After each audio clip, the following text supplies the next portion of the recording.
Kobe Bryant did not give compliments. He gave nightmares. He called opponents soft. He broke teammates mentally. He was the ultimate predator. But in 2010, when he was asked who the hardest player in the Western Conference was to guard, he did not hesitate. He didn't say Kevin Durant. He didn't say Carmelo Anthony. He said Brandon Roy. He has no weakness in his game, said Kobe.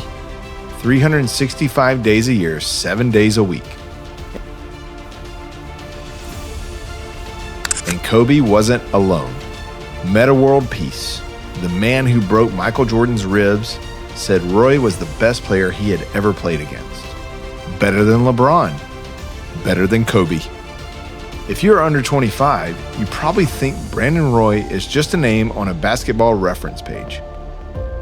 You look at the stats, 19 points a game, and you scroll right past. But the stats do not measure fear. And for 5 years, Brandon Roy was the only player who looked at the Black Mamba and didn't blink. They called him the Natural. He didn't move like a modern superstar. He didn't have a 40-inch vertical like Vince Carter. He didn't have the speed of Iverson. He moved in slow motion. He played like he was a 40-year-old shark who knew exactly where blood was. He used angles, pump fakes, and pivots. He would lull you to sleep and then bury you. In 2009, he hit a game winner against the Rockets from 30 feet out with 0.8 seconds left. He was clutch. He was cold, but he was hiding a secret that was slowly eating him alive. To understand Brandon Roy, you have to understand pain. Most players enter the league with fresh legs. Brandon Roy entered the NBA with a ticking time bomb attached to his meniscus. Before even being drafted, doctors had already told him he had degenerative knee issues. By his third year, he had no cartilage left. It was bone grinding on bone. Imagine the sensation of a toothache, only in your knees.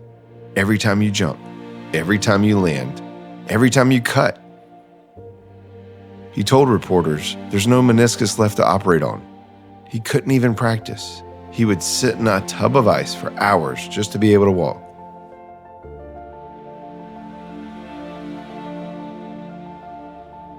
And yet, he was Rookie of the Year. He was a 3-time All-Star, and he was playing on stumps and still destroying the best athletes in the world. The tragedy of Brandon Roy isn't just about him. It's about what he represented for the city of Portland. In 2008, the Blazers had the perfect team. Brandon Roy was the closer. Marcus Aldridge, he was the all-star big man. And Greg Oden, the #1 overall pick. There is a viral stat that makes Blazers fans sick to their stomachs. In the games where the three played together, they had a combined record of 50 wins and 12 losses. That would have been a 66-win pace. That's a championship pace. If medical science was just 10% better, they would have been the Golden State Warriors before the Warriors. Instead, Oden's knees failed, Rory's knees failed, and the dynasty died before it was even born. April 23rd, 2011. This is the day the legend was cemented. It's Game 4 of the playoffs against the Dallas Mavericks, the team that would go on to win the title that year. The Blazers are down by 23 in the third quarter. Brandon Roy is coming off the bench. He's a shell of himself. He knows it's over. He admitted later that he nearly broke down in the locker room at halftime. He said, "There was a moment where I really felt sorry for myself. Then I was like, nah, you can't be sorry for yourself." His coach kept looking past him, but then the Natural decided to empty the tank one last time. What happened in the next 12 minutes is one of the greatest individual performances in sports history.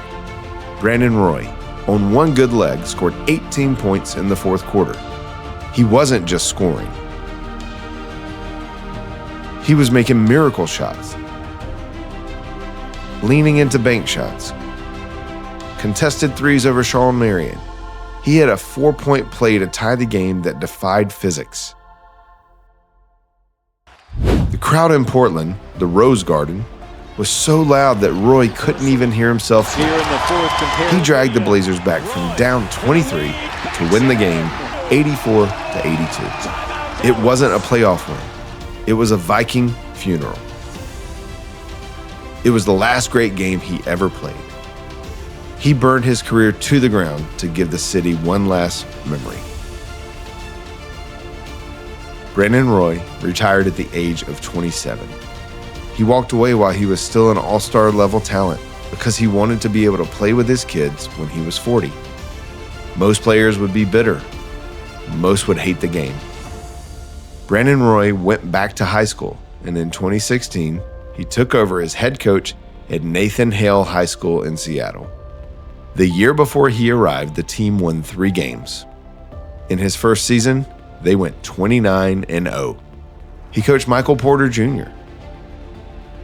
He taught the next generation the secrets of the old man game. So, why don't we remember him like we remember T-Mac or Penny? Because he didn't have the flash. He didn't have the dunk contest. He just had the respect of the killers. Kobe knew, Artest knew, Dirk knew. Brandon Roy wasn't just a good player. He was the natural. And for 12 minutes in 2011, he proved that you don't need knees to stand tall. Thank you so much for taking the time to enjoy this video. We really hope you liked it. If you did, give us that thumbs up, subscribe to the channel, and leave some comments below. Who are some other players that were gone too soon, taken away by injury or unfortunate events? Let us know, and we'll be sure to highlight them on the next one.